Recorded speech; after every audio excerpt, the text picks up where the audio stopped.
Bueno, pues hola a todos y bienvenidos a un nuevo capítulo de Crónicas de Maestros. Hoy se viene un tema que me encanta, me apasiona, que son los videojuegos independientes. Y bueno, ya sabéis que he traído a prácticamente toda la plantilla de nivel oculto, pero me faltaba una persona por venir. Y claro, no la podía dejar fuera. Así que conmigo tengo hoy a Mariela González. ¿Qué tal estás, Mariela? Hola, pues nada, muy bien, encantada de andar por aquí para charlas de indie, que como sabrán los que escuchen nivel oculto y el nivel extra, pues algo que me gusta un poquito. Un poquito. Para quien no lo sepa, hoy vamos a hablar de videojuegos independientes, un poquito tocaremos el tema de la industria, ¿no? De cómo está actualmente. Y luego Mariela tiene una peculiaridad que me gusta a mí mucho, que es que suele recomendar juegos poco conocidillos y sé que está ahí como investigando en Itch.io muchas veces. Entonces, bueno, la preguntaremos sobre juegos independientes que nos pueda contar, ¿no? Y que nos pueda recomendar para salir un poco de la zona de confort. Aunque luego seguramente también cuando te pregunte sobre juegos que a ti te gusten, pues me puedes hablar de alguno más mainstream o más conocido, ¿no? O sea, no tiene por qué ser esto todo el rato juegos que no conoce ni Dios. Entonces, por cierto, perdonar por la calidad si se ve un poquito mal. Estoy teniendo problemas con el internet, intentaré solucionarlo, pero bueno, como es un audio, tampoco tenéis por qué estar mirando, así que no pasa nada. Entonces, bueno, Mariela, la primera pregunta que le hago a todos los invitados es, ¿qué música escuchas? Pues yo la verdad es que siempre he sido de escuchar pues rock y demás, y un género que me encanta es el post-rock, que yo creo que si Javier Alemán ha estado por aquí, pues también a lo mejor puede que haya hablado de post-rock. Vamos, él es el experto, o sea, yo soy una mera aprendiz al lado suya. Y bueno, la verdad es que lo descubrí hace, pues, hombre, no diría que poco, pero ahora como 10 12 años empecé a escuchar Explosion in the Sky, que es como el buque insignia del post-rock, y desde entonces soy muy aficionado al post-rock. Mm. Hay gente que dice que es la música triste, Perdona que te interrumpa. pero sí. ¿Podrías explicar lo que es el post-rock para la gente ¿Explicar que qué? no lo Sí, sepa? estaba pensando, ostras, como tenga que explicarlo es complicado. No, bueno, no es muy complicado. A ver, la característica del post-rock, ya digo, voy a decirlo desde la perspectiva de alguien que simplemente es aficionada, ¿eh? Que después a lo mejor alguien que entienda más de música que yo, pues diría vaya chorrada y vaya manera de explicarlo. Pero bueno, es rock que es instrumental casi siempre y se, se- se basa sobre todo en sonidos bastante melódicos, yo diría que, ya te digo, mucha gente lo llama, bueno, mucha gente, alguna vez he leído por ahí, ¿no? Música triste para personas alegres, ¿no? Entonces, música como muy lenta, que de alguna manera se escucha también mucho como de fondos, pues, en películas, en series, ¿no? Como muy ambiental, ¿no? Mm. Pero luego también tiene, o sea, tiene cambios de ritmo importantes, otra de las características que tiene, porque además suelen ser canciones muy largas. A lo mejor una canción de post-rock te dura 6 o 10 minutos tranquilamente, ¿no? Y hay muchos cambios también de lo ambiental, a lo mejor a guitarreo fuerte, ¿no? Entonces, pues no sé, a mí es una música que siempre, desde que la descubrí, me viene muy bien para concentrarme. Pero bueno, que la escucho en cualquier momento, incluso o sea, que no solamente es lo típico de estoy trabajando, quiero relajarme y lo escucho, ¿no? Sino que a mí particularmente no sé, se integra muy bien con muchos aspectos de mi vida. Y la verdad es que es lo que más escucho. Luego también rock, pues más noventero que ochentero, no soy mucho de eso de, la música buena es la de los 80, no, no, yo que soy más de noventero que otra cosa. Un poco de punk rock también. Si me preguntas por grupos y tal, me resultaría complicado porque llevo una temporada que escucho más, como yo creo que nos hemos acomodado todos a lo mismo, ¿no? A las listas de Spotify, a las listas de YouTube, ¿sabes? Entonces a veces me resulta, no como antes, la verdad que yo admito que antes era mucho más de me gusta tal grupo y sigo tal grupo. Ahora es un poco la vagueza, ¿no? A la que nos someten estas plataformas, que te pones una lista, una playlist y la escuchas. Entonces no estoy muy puesta a lo mejor en lo que hay nuevo, como quien dice. Pero en cuanto a géneros, pues eso es casi todo, bueno, no casi todo. La verdad es que soy bastante ecléctica en general, creo, pero me gusta bastante este tipo de género, de subgénero. Mm. Yo el post-rock lo tengo ahí un poco pendiente, ¿no? De meterme como dentro. Porque, claro, así conceptualmente, no sé si es. Claro, lo más parecido que yo puedo escuchar a lo mejor es el metal progresivo, porque es así como instrumental y es más experimental en ese Sí, sentido, ¿no? Es un poco ese rollo, ¿no? claro. Es un poco ese rollo, ciertamente. Hay muchos grupos que de alguna manera para mí están como en los límites entre el prog rock y el post rock, por ejemplo, ¿no? Ah, o sea, que son Y cosas entre el metal diferentes. y el post rock. Son cosas diferentes. El prog rock, voy a hablar un poco desde la con palabras muy de campechanas, ¿no? Pero bueno, yo el prog rock también lo escucho bastante, aunque menos a lo mejor que el post rock. Y es Uy, verdad, como tú dices, que tiene ese toque más experimental. Es verdad que lo he dicho así un poquillo y he empezado a hablar del post rock sin decir nada, y es verdad que mucha gente lo puede haber, entre comillas, confundido. Pero que yo creo que hay cierta conexión también entre el rock progresivo y el post rock, ¿no? El post rock es sí. más moderno, entre comillas, o sea, es de los 2000, y el prog rock sí estamos hablando ya de los 90, ¿no? Pero ciertamente parten un poco de la misma idea, ¿no? De experimentar con sonidos y sobre todo con aspectos del rock que no mezclan mucho. Prog rock mezcla con otros géneros, por ejemplo, ¿no? Con géneros que a lo mejor no se habían mezclado antes, Mm. o meten instrumentos que no se habían metido, ¿no? No sé, a mí de prog rock, de grupos que me gusta es Porcupine Tree, por ejemplo, que es bastante paradigmático también. O sea, no es que sea un grupo de nicho ni mucho menos, pero si alguien tiene curiosidad por el prog rock, yo le recomendaría este grupo. Y si alguien tiene curiosidad por el post rock, yo recomendaría empezar con Explosions in the Sky, aunque ya te digo, es el más conocido. De hecho, a mí me ha pasado a veces de estar viendo un programa, un documental, cualquier cosa, de pronto escucharlo de fondo, ¿no? Porque quieras que no, también eso, como música ambiental, funciona muy bien. Qué guay, qué guay. Bueno, pues le echaremos un oído a ver qué tal, porque a veces que es ahí un mundillo que me puedo poner para trabajar y siempre viene bien. Pues sí. Vale, pues la siguiente pregunta que le hago a los invitados es que si juegas a videojuegos, ¿no? Y que cuáles son tus videojuegos favoritos, pero bueno, como vamos a hablar de esto toda la charla, vamos a dejar eso un poco para más adelante. Y ahora te quiero preguntar si tú eres consumidora de películas y de series, o de incluso de libros, si tienes alguna obra que últimamente hayas estado consumiendo que te haya gustado mucho y quieras compartir. Pues yo, bueno, leo muchísimo. O sea, yo diría que es mi afición más querida, ¿no? Aparte del videojuego. Y series y películas, la verdad es que series veo menos que antes. Antes tuve una época seriéfila, ¿vale? Pero la verdad es que ya menos. Y pelis veo pocas, la verdad, no porque no me interese, sino porque, no sé, me da también, me resulta más sencillo sentarme a ver una serie y no sé, y me gusta también un poco a lo mejor la narrativa episódica más que... Entonces, películas siempre tengo dudas para recomendar, porque ya digo, veo cine más esporádicamente. Mm. Pero series ahora mismo, bueno, he empezado a ver la nueva temporada de Mythic Quest, que yo creo que viene muy al caso además, no sé si la conoces, No, no, no. ¿te ¿Cómo suena? has dicho que se llama? Mythic como de mítico en inglés, Sí. Quest, Ah, pues Quest, no, pues la no, palabra Quest. no la conocía. Pues si no la conoces, es que la tienes que buscar, porque es una serie de Apple TV, que Apple TV se dice como, oh, sí, todas las series son buenas, y suena como muy snob, pero es que todas las putas series son buenas. Perdón, ya he dicho una No, palabra, no, no de lo sé que quieras si, aquí. si la puedes cortar. Pero, o sea, suena muy snob y yo no soy muy de Apple, ¿vale? Como quien dice, pero es verdad que la mayoría de las series que he visto en Apple TV son muy buenas.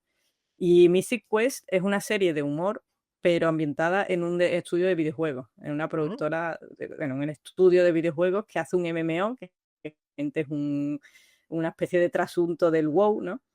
Y de hecho, si no me equivoco, está de alguna manera, no sé si producida, financiada por Ubisoft, que uno diría, joder, esto es una propaganda de Ubisoft en absoluto, porque además le meten mucha caña a muchas cosas que tú dices, ostras, esto es muy autorreferencial, ¿no? Si pensamos que Ubisoft está involucrado de alguna manera. Y la cosa es que eso es una serie de humor, estilo serie de oficina, estilo, pues, como podría ser en The Office, sin llegar a los niveles de surrealismo, obviamente, de The Office, ¿no? Pero es un estudio de videojuegos en el que hay dos personas, pues, mm, que lo llevan para adelante. Uno es el director creativo y otra es la programadora jefe, ¿no? Y los dos, pues, son los que crearon ese videojuego, ese WoW, de alguna manera, que se llama Mythic Quest, que, pues, es un juego que lo crearon o sea, con orígenes muy humildes, y, pues, acabó siendo un pelotazo, ¿no? En el mundo en el que se desarrolló, pues, un pelotazo y tal. Pero los dos personajes protagonistas son esperpénticos, o sea, son cada uno. El director creativo es el típico genio que él se cree incomprendido y demás. Y la programadora, pues, es una workaholic, o sea, ella va de genia también a su manera. O sea, los dos son básicamente dos personas que se creen genios, cada uno a su manera, y cada uno al final actúa como esperpento y como cliché o parodia de muchas cosas que realmente existen en los estudios de videojuegos, o sea, muchos roles. Luego hay muchos otros personajes que cada uno encarna eso, pues clichés o parodias de personas que se encuentran en estudios de videojuegos fácilmente, ¿no? Y ya te digo, yo por experiencia personal, a veces me ha sorprendido lo acertado que son. O sea, dice, vale, esto es una parodia, pero llevado al extremo es que es real. O sea, es que hay gente así en este mundillo, ¿no? Y es muy graciosa. O sea, no es una serie solo para aficionados al videojuego en absoluto. O sea, cualquiera la puede ver y es divertidísima. Y ahora acaban de estrenar, pues, la cuarta temporada. Y nada, la han estrenado hace 2 semanas, creo, o 3 en Apple TV. Así que yo las recomiendo muchísimo. Son capítulos de media hora, o sea que se ven fácil. Yo que veo series cuando como y demás, pues es perfecta para eso, para acompañar. Oye, qué guay, no conocía yo que había una sitcom, ¿no? Como de una oficina de videojuegos, o sea, Sí. está muy guay, porque además recientemente, entre comillas, me he visto The Office, la he descubierto como hace ya... Ostras, pues yo también, ¿eh? Yo la vi hace poco. Mira que es la típica serie que todo el mundo ha visto. Pues yo la vi, bueno, poco, a lo mejor hace un par de años. Claro, yo también. Creo que me ha pasado a mucha gente que empecé a ver la inglesa y no me gustó. Y es que todo el mundo me dice, la inglesa es un poco durilla. Y luego he empezado eso hace 2 años, digo, venga, pues voy a ver ya. Y vi la americana y me ha encantado. Es que es brutal, es brutal. Pues bueno, si dices que hay una que es igual, pero de videojuegos, la voy a tener que ver. Es que la verdad es que Apple TV es esa plataforma que está ahí, que nunca sé, que sé que va saliendo series, pero como nunca la he pagado, no sé qué hay, no sé ni qué sacan, entonces... Pero es verdad que lo que dices tú, que todo el mundo me dice que hay series buenísimas ahí y que por lo general todas son como de mucha calidad. Así que nada, ya tengo la excusa perfecta para meterme Sí, un sí. mesecito a ver todas las Sí, a series. ver, claro, es eso. Esta concretamente en un mes, o sea, con un mes que te lo pague, te ves todas las temporadas y luego, hombre, a lo malo, entre comillas, que te enganche, ¿no? Y ahora tengas que pagar. Porque esta, si, por ejemplo, si es de las que ponen un capítulo a la semana, ¿no? Que no te sueltan todos los capítulos ahí, rollo, como hacen con otras, ¿no? Así que Claro. bueno, pero vamos, ya te digo, muy recomendable. Qué guay, qué guay. Vale, pues ya habiendo hablado un poco de tus gustos, te quiero preguntar un poco cuál ha sido el primer videojuego que te hizo reflexionar, ¿no? O que te marcó. El primer juego que dijiste tú, vale, esto ya no es solamente coger la Game Boy, ¿no? O la consola que tuvieses en ese momento cuando puedas ser más pequeña un poco más mayor, y te hizo reflexionar sobre él, ¿no? Te hizo pensar que esto podía ser arte, ¿no? Con las palabras en mayúsculas. Y bueno, en definitiva, ¿cuál fue el primer juego que a ti te marcó en toda tu vida? Hombre, toda mi vida es complejo, ¿no? Quizá en el sentido de que, o sea, quiero sobre todo que lo enfoque a darme cuenta de que a lo mejor había algo más, ¿no? Que no fuese solamente entretenimiento, ¿no? Porque claro, Correcto. es que, a ver, yo llevo jugando pues desde que tendría 8 o 9 años, ¿no? Con la NES y eso, ¿no? Y es verdad que, claro, marcarme, como decir, marcarme, podría citar muchos juegos porque de pequeña yo para mí los videojuegos siempre eran como eso, como el refugio, ¿no? Y realmente, como muchos de nosotros, ¿no? De los que estemos escuchando, marcaban mi vida en el sentido de que era más que una simple afición, ¿no?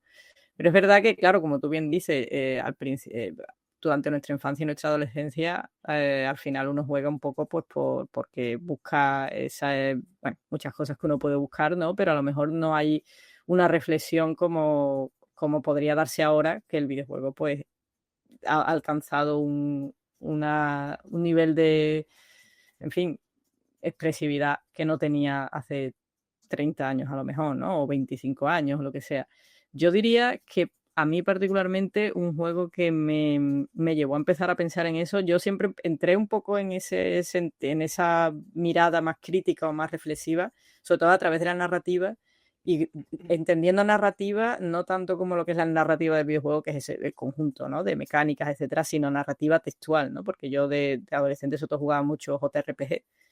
Como te he dicho, yo leo muchísimo y veía esa conexión, ¿no? Con la literatura en los JRPG y demás. Y con 18 años quizá jugué al Valkyrie Profile de PlayStation, que es un JRPG, ¿no? Y tiene muchos de los clichés y muchos de los aspectos mecánicos que en su día pues compartían muchos de estos juegos. O sea, a lo mejor a nivel de mecánica, de alguna manera es un juego que al mismo tiempo que tira de mucho cliché, mucho lugar común, hace cosas muy interesantes en lo narrativo, ¿no? Por si alguien no lo conoce, aunque es una saga relativamente conocida, creo yo, una franquicia relativamente conocida, pero el primero, que es el que a mí más me gusta, bueno, llevas una valquiria que lo que está haciendo básicamente es recolectar almas de guerreros que han muerto, ¿no? Como dice la tradición de la mitología nórdica, ¿no?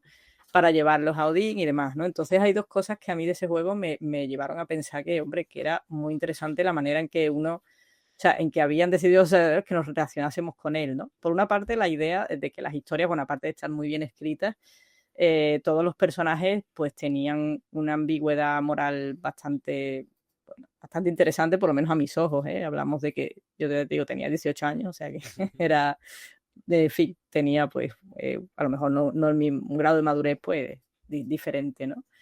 Y por otro lado, esto ya a lo largo de los años a mí me sigue pareciendo fascinante, ¿no? Es un juego que eh, si quieres sacar lo que se dice final bueno del juego, tienes que hacer las cosas mal, ¿no? O sea, te coloca en una posición en la que tú eres una valquiria al servicio de Odín, ¿no? Y claro, todo lo que el juego, tú como persona que a lo mejor has jugado JRPGs constantes, y ya no solo JRPGs, ¿no? Sino que, bueno, ¿en qué consiste el juego como tal, ¿no? Es un conjunto de normas, ¿no? Y de reglas al final, ¿no? Entonces a ti te ponen unas reglas, tienes que hacer esto porque tienes que conseguir esto para Odín. Pero realmente llega cierto momento en el juego en que te das cuenta que bueno, porque ya sabes, eso tampoco es que se esconda mucho, ¿no? Que la valquiria es la reencarnación de un ser humano, etcétera, etcétera, ¿no? Eso sale en la intro, o sea que no estoy tampoco spoileándole nada a nadie. Y claro, empiezas a darte cuenta que esa vida pasada tuya, de alguna manera, tiene más peso que tu existencia como valquiria. Entonces, si cumples las órdenes de Odín, vas a ser una buena valquiria, ¿vale?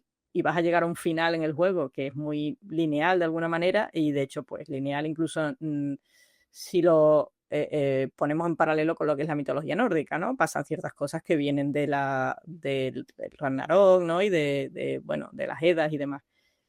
Pero si decides no hacerle caso a Odín y no hacer lo que el juego te dice que tienes que hacer, entonces cuando se va revelando partes de esa vida pasada, partes de tus conexiones con otros personajes, y entonces llegas al final bueno realmente del juego, que es el final en el que se descubres toda la historia. O sea, si entendemos como final bueno, enterarte de la historia, de ciertos secretos, etcétera, ¿no?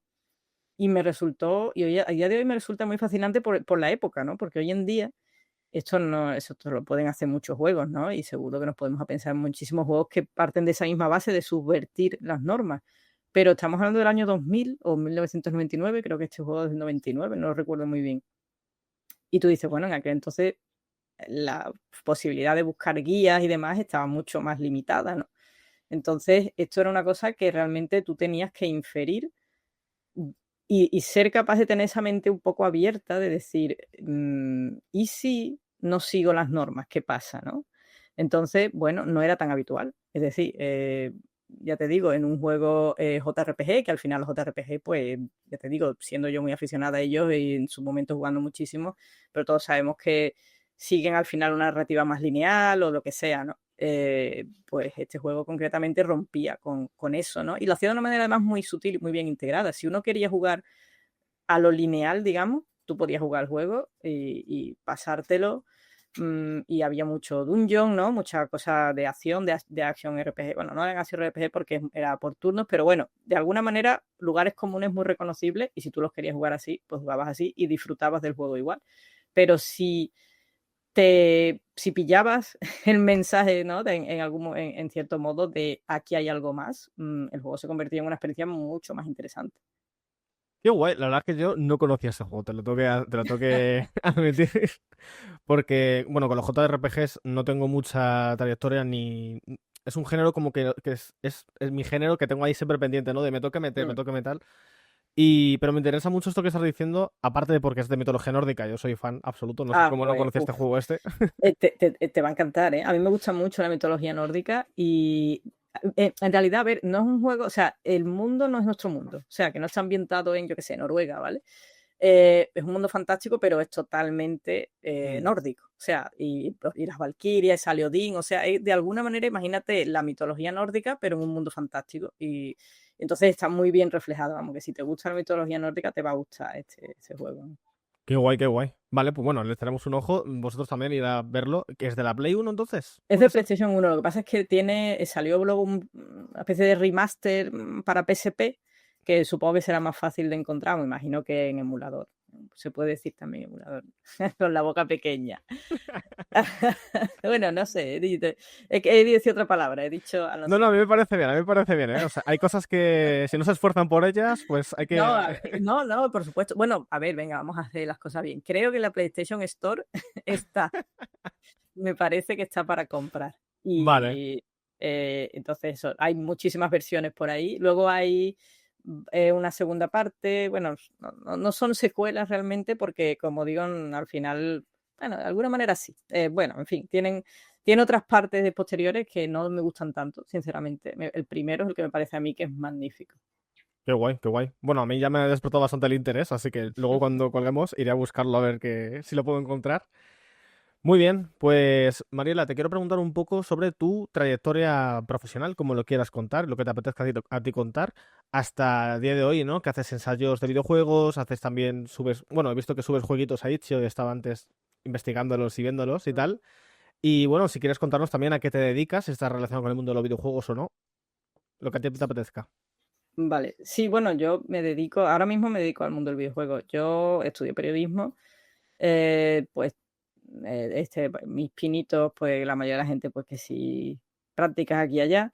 Tuve una época también como muchísima gente, por desgracia, porque es una profesión muy ingrata, intenté buscar otras salidas profesionales, pero al final acabé volviendo un poco, no ya al periodismo en sí, es decir, escribir en prensa y tal, que a mí es lo que me gusta realmente, sino que empecé a moverme más en el tema del marketing y de la comunicación, ¿no?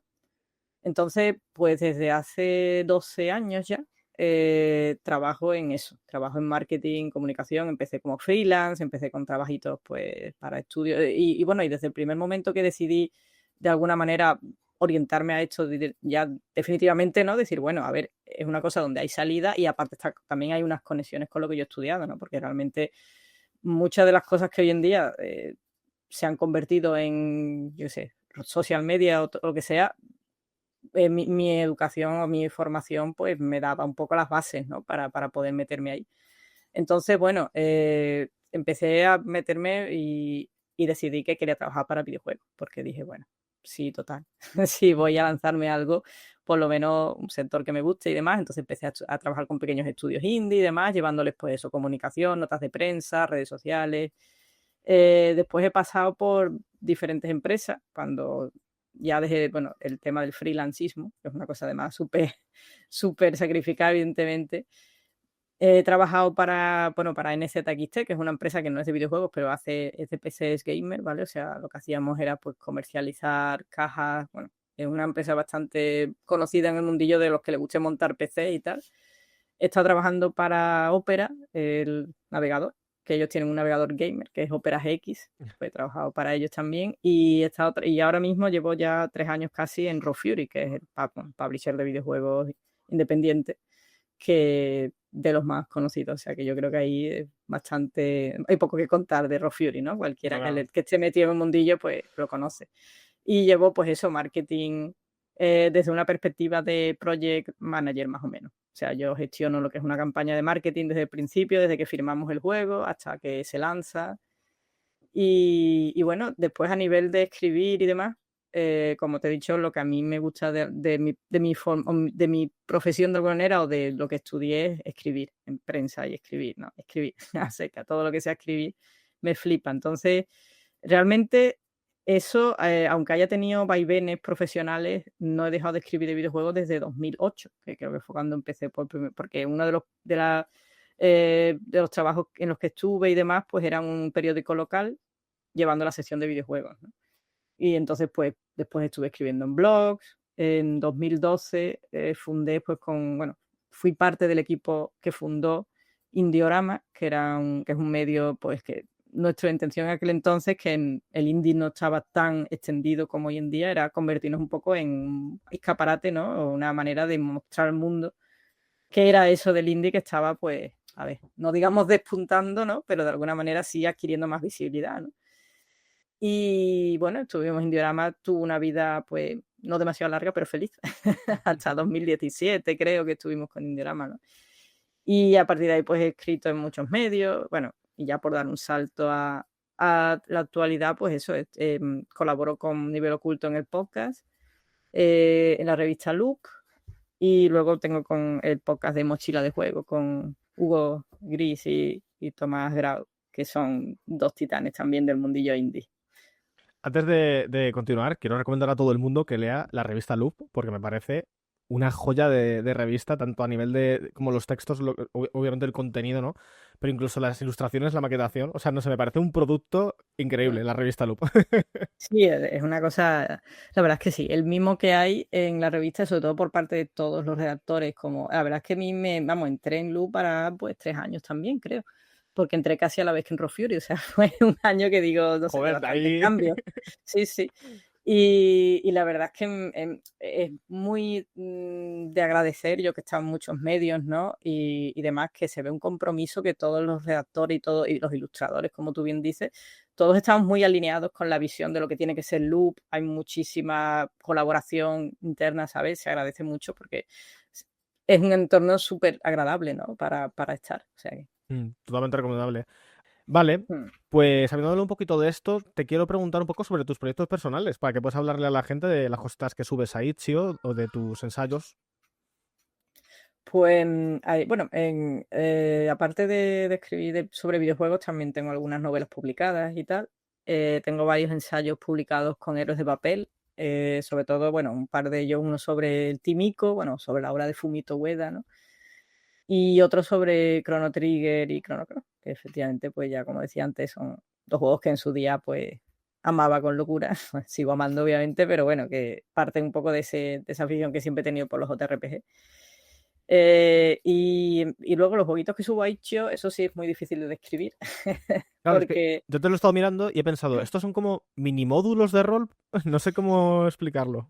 sí, a ver, aparte de estar metida en el mundo indie del videojuego, también estoy metida en el mundo del rol indie y de los juegos de mesa indie, ¿no? Que Mm, también existe. Y, y otro mundillo también es un melón grande, ¿no? Muy chulo, muy chulo.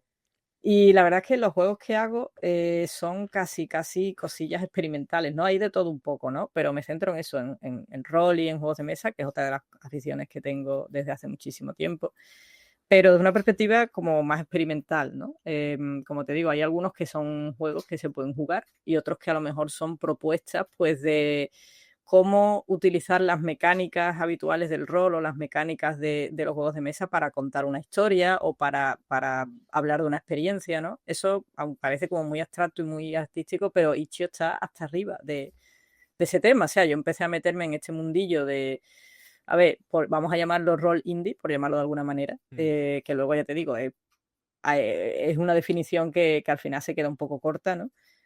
Y hay muchísima gente haciendo este tipo de cosas. Itch.io, como es una plataforma que efectivamente promueve, bueno, en nada, en un rato, te subes cualquier cosa, ¿no? Cualquier proyecto. Incluso lo puedes subir, que yo lo subo, me hago una página lo más sencilla posible y le pongo un cover y listo, pero que lo puedes subir sin cover, puedes hacer lo que tú quieras. Si quieres compartir algo, Itch.io, pues no te pone ninguna pega ni te exige nada, como puede exigirte los Steam o cualquier otra plataforma, ¿no? Y, y bueno, ya te digo, hay de todo un poco. Me resulta difícil decir qué hago en el sentido de hago este tipo de cosas, porque tengo juegos de ficción interactiva que hago con Twine, que de momento es lo único que sé usar más o menos, o sea, en cuanto a desarrollo de videojuegos. También he usado otro no motor, ¿no? Pero una especie de plataforma de ficción interactiva o que se llama Decker, que lo que hace es que utiliza la estética de Mac antigua, el One Bit, ¿no? Y la estética así de juegos de Mac de ficción interactiva, también lo he usado para un par de cositas. He usado o he publicado el Gone Downpour, que es esta plataforma que es de móvil, pero que también se pueden exportar los juegos en HTML y se pueden jugar fuera de móvil, y es una plataforma de juegos indie para hacer juegos, pero de nuevo, básicamente en 5 minutos tú puedes hacer un juego y casi todo de ficción, obviamente, ficción interactiva o no, pueden ser simplemente pues pequeñas aventuritas, ¿no? De texto, cositas así. Y luego eso, pues cositas como tú bien has dicho de juegos más físicos en el sentido de print and play, ¿no? O sea que, así que bueno, ya digo, no sabría decir exactamente esto es lo que hago, pero eso, me lo paso bien experimentando sobre todo con el diseño y lo que a mí más me interesa, que es el lenguaje, ¿no? El lenguaje entendido como el lenguaje que cada medio desarrolla, ¿no? La gramática del medio. Mm. Bueno, luego en la descripción pondré un link a tus redes sociales y a tu web de Itch.io para que la gente pueda ir e investigar, que la verdad es que es bastante interesante y bastante curioso. Sí, sí. La verdad es que lo de Itch.io, lo de que tiene como un apartado de rol, es una cosa que también descubrí hace relativamente poco y me quedé sorprendido, ¿eh? Porque hay juegos de rol que son como ultra minimalistas, otros que luego son una super currados, o sea, tienes ahí de un mundo, vamos. Tienes los juegos Sí, sí. indie, bueno, videojuegos, y luego tienes los juegos de rol como aparte, y es increíble, la verdad. Vale, Mariela, pues ya vamos a hablar de las preguntas finales un poquito, ¿no? Vamos a hacerlas. Y la pregunta no sé hablar hoy, te lo juro, no sé hablar hoy. Nada, nada. Sabes por internet también. La pregunta que le hago a todos los invitados es, tú en un videojuego de rol, o en un juego, en rol en general, en un mundo de fantasía, ¿qué clase y qué raza te eliges? Te lo digo porque vas a salir así en la miniatura. Oh, vale, vale, estupendo. Yo te voy a vestir de eso. Vale, pues yo, por ejemplo, ahora que estoy empezando a jugar una campaña de Dungeon and Dragon, la de Dragonlance, me he hecho un Kender, ¿vale? Que es Vale. ¿sabes lo que es, no? Pues ya está. Entonces, magnífico, si me dibujas o me pones con un Kender, yo genial, porque siempre me suelo hacer personajes, o sea, en cuanto a clase, pues me suelo hacer bardo o explorador, no me suelo hacer personajes que sean muy de dar toña físicamente, ¿no? Mm, Me mola más así un poquito la investigación, la exploración, o por ejemplo ahora eso, tengo en esta campaña un Kender bardo dispuesto a cantar las bondades y las hazañas de su grupo, o sea que vale. voy a dar por saco, vamos, lo que tiene que hacer un Kender, que da por saco. Pues entonces, Kender Bardo, te vas a quedar. Sí, sí, sí. Muy bien. La siguiente pregunta que hago en esta nueva temporada es, ¿tienes algún objetivo en la vida que te gustaría cumplir? Vi la pregunta y digo, madre mía, qué cosa más filosófica. Joder, porque, no, hombre, porque a ver, es complicado, ¿no? Porque que estoy más en una etapa más de la vida, que no digo que sea solo yo o que sea esta etapa, yo creo que casi todo el mundo acaba al final aspirando a la tranquilidad, ¿no? Y la estabilidad. Entonces, objetivo, poco más allá de tener tranquilidad mental. Si quiero pensar en algo un poquito más, no sé, material, por así decirlo, me gustaría vivir en un pueblo o en el campo algo más que en la ciudad, que no vivo en la ciudad y no vivo tampoco en mitad de la ciudad, o sea que no, mi zona es muy tranquila, pero la verdad es que con los años aprecio mucho más la tranquilidad y demás. Entonces, no me disgustaría decir en algún momento de mi vida, me mudo a una casita a lo mejor no en mitad del campo, pero en un pueblo tranquilito, ¿no? Con un jardincito y cosas así. La verdad es que no tengo mucho más objetivo aparte de eso, tener tranquilidad, tener a la gente que quiero a mi alrededor y poco más, ¿no? Pero pues un buen objetivo, ¿eh? Que la tranquilidad poco se valora, Sí, sí. poco se valora.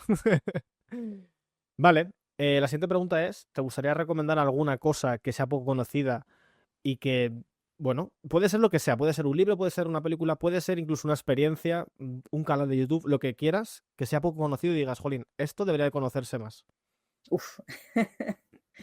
Joder, esta también es complicada, ¿eh? Porque es que Puede ser incluso un algo, juego si claro, quieres, lo que quieras. algo que sea poco conocido. Mira, pues te voy a decir, ya que hablábamos antes del rol indie, ¿vale? ¿Mm? Una cosa que creo que es poco conocida en general, incluso en el propio mundo del rol, son los juegos de rol en solitario. Sí, Que parece, o sea, mucha gente piensa que hablo de libros juegos y realmente no es solamente los libros yo tengo juegos, este. son una... Ah, guay, guay. Ese yo no lo tengo, lo conozco. No lo he pillado, pero he escuchado hablar muy bien de él. Pero bueno, eso es un buen ejemplo, porque no es exactamente un libro juego, sino que es básicamente para jugar tú una campaña o lo que sea, o jugar en solitario. Y más aún, no es solamente a veces como jugar como si estuviera jugando a Dungeon, ¿no? Sino hay una vertiente de los juegos de rol en solitario que son para escribir. Entonces, Mm, es como una confluencia entre jugar y escribir, ¿no? O sea, te generan una situación, una circunstancia, una historia con determinados prompts, ¿no? Que muchas veces pues se generan así, aleatoriamente con tablas, como puede ser un juego de rol. Y luego consiste en que tú escribas al respecto, ¿no? Entonces, eh, mucha gente no le ve mucho sentido a muchos roleros porque sienten que, bueno, que eso, escribes un libro, ¿para qué? Si quieres escribir, escribe. Pero las personas que escribimos sabemos que no siempre es tan fácil escribir, ¿no? Decir, me siento y escribo. El bloqueo, el no sé qué, muchas veces las sensaciones que tienes de que no avanzas, de que no se te ocurren cosas. Estos juegos vienen muy bien para desbloquear eso muchas veces, ¿no? E incluso para personas que nunca se hayan planteado escribir nada, esto les ayuda, ¿no? Y te das cuenta de lo, bueno, de que es algo, ¿no? Una afición, una forma de expresión, como lo queramos llamar, que está al alcance de todo el mundo, ¿no? Y muchas veces estos juegos ayudan a eso, ¿no? Te dan ese punto de juego, valga la redundancia, de aleatoriedad, ¿no? Que es divertida y al mismo tiempo te estimulan esa posibilidad de escribir algo, ¿no? De escribir por el placer de escribir, no ya incluso por... Tengo un amigo que me decía, pero ¿esto para qué vale si no lo voy a publicar? Es lo mismo que hablábamos, ¿no? Y además con esto cerramos un poco el círculo, ¿no? Pues no tienes por qué publicarlo si no quieres, ¿no? Puede ser por el placer de hacerlo. Claro, totalmente. ¿Hay alguno en concreto que quieras recomendar para la gente? Es que en español no hay mucho, por desgracia.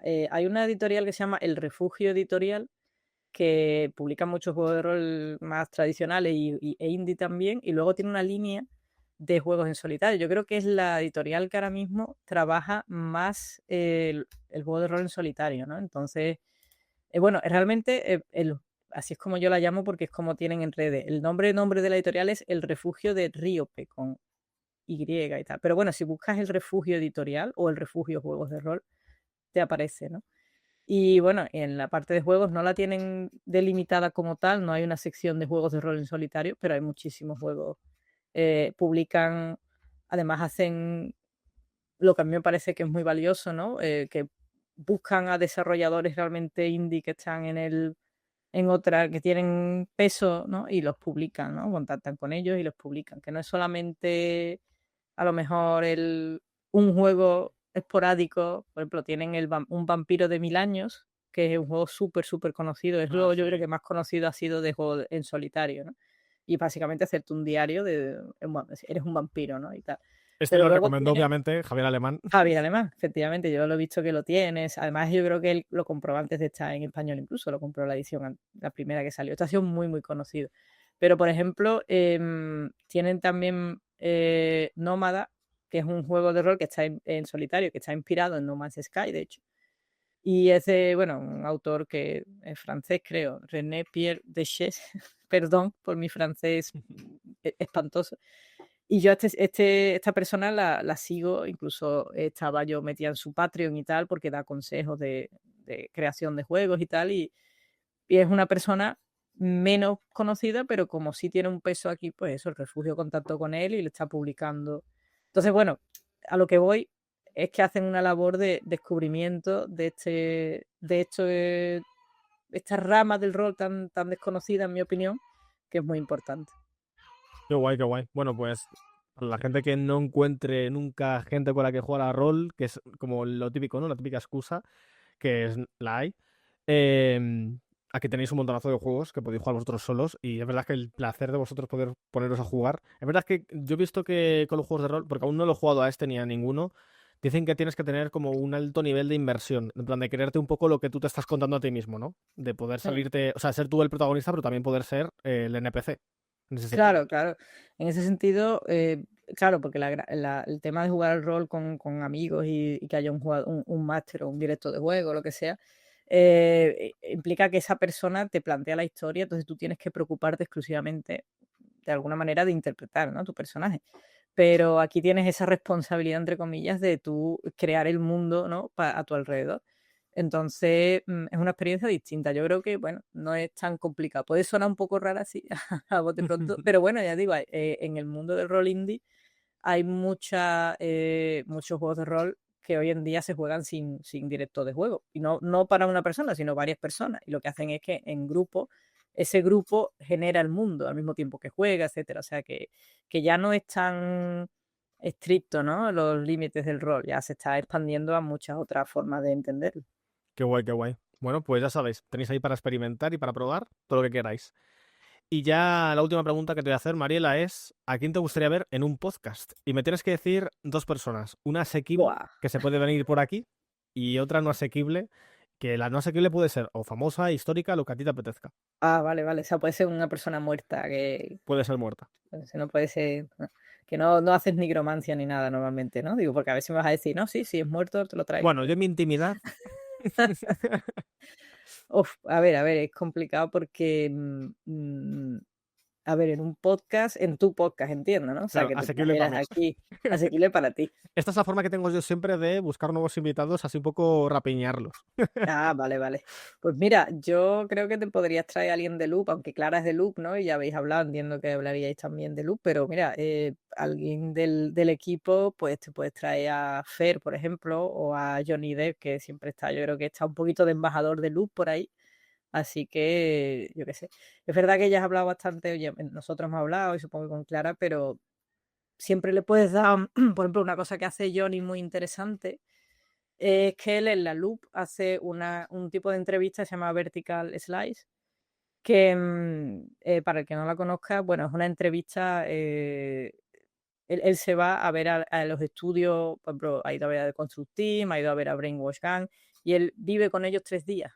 Y entonces, pues claro, es básicamente una especie de entrevista, guión documental, documental escrito, ¿no? Sobre la vida de, entonces, no es un formato que existe, es decir, que no es que lo haya inventado Johnny, pero me parece muy, muy chulo y poco visto, ¿no? Poco. Además, hace fotos con la cámara analógica. Yo qué sé, yo te lo estoy vendiendo aquí como si fuera sus relaciones públicas. Pero creo que es muy, muy chulo contar de eso y a lo mejor pues, podría centrarlo en ese formato, pero sobre todo en entrevistas, ¿no? ¿Qué supone la entrevista como género? Es una cosa también, en mi opinión, muy interesante y a veces poco valorada, ¿no? Parece que entrevistas simplemente te sientas, escribes 10 preguntas, se las haces a la persona y ya está, ¿no? Pero que Mm, se puede hacer muchas más cosas como muestra, ¿no? Lo que hace Johnny, por ejemplo. claro. Bueno, ahora que he terminado ya con nivel oculto, ya me puedo expandir Claro. a Sí, Loop. sí. También quiero hablar con la gente de Anait. O sea que. Mm, Además, también he pensado, ya de cara a los siguientes podcasts, que quizás traigo a alguien, aunque ya haya venido por aquí, ¿no? De la crítica, para hablar de temas en concretos, un poco como también mm, hace la revista Loop, en plan, pues yo qué sé, hoy vamos a hablar de el amor en videojuegos, ¿sabes? Y mm. traigo a una persona que sé que haya escrito sobre eso. Sí. No sé, creo que podría también estar interesante, porque también lo de la actualidad lo suelo tratar con los que venís y tal, pero bueno, creo que también mola reflexionar, ¿no? Así un poco Mm. filosofía sobre X temas. Vale, y alguien no asequible que... Alguien no asequible, uf, yo qué sé. Por ejemplo, a Fumito Ueda, ya que lo he mencionado, ¿no? Ese sí que es inasequible absoluto, porque el tío no da entrevistas, el tío nada. O sea, que ahí, Aquí va a venir, aquí va a venir. ahí. Le voy a invitar yo. Muy bien. Pues nada, Mariela, eso ha sido todo. Espero que hayas estado cómoda y te hayas pasado bien en mi humilde podcast. Sí, sí, claro, muchas gracias. Y bueno, al final nos ha dado un poco las uvas, ¿no? O sea, que al final. Sí, sí, Sí, vamos a llegar a las 9 ya sí, puntual, ¿eh? sí, sí. Y nada, a ti que estás viendo este programa, te quiero dar las gracias por verlo entero o el cachito que estés viendo. Nos vamos a ver en los siguientes programas pronto. Y nada, Mariela, despides tú el programa. Uf, eso es lo peor del mundo. Lo siento, lo Es siento. decir, saludar y despedir un programa. Es que como Pues nada, yo no sé, pues es una cosa que cuelgo al invitado, en plan, ala. estupendo. Pues nada, muchas gracias por escuchar 2 horas y media de desvaríos, porque yo suelo saltar de un tema a otro. Mi mente es como un montón de perritos. Yo siempre digo que mi mente es como una cesta de perritos. Pues ya está. Pues gracias por, por escuchar lo que he querido decir. Nada, gente. Nos vemos en el siguiente capítulo. Adiós. Hasta luego.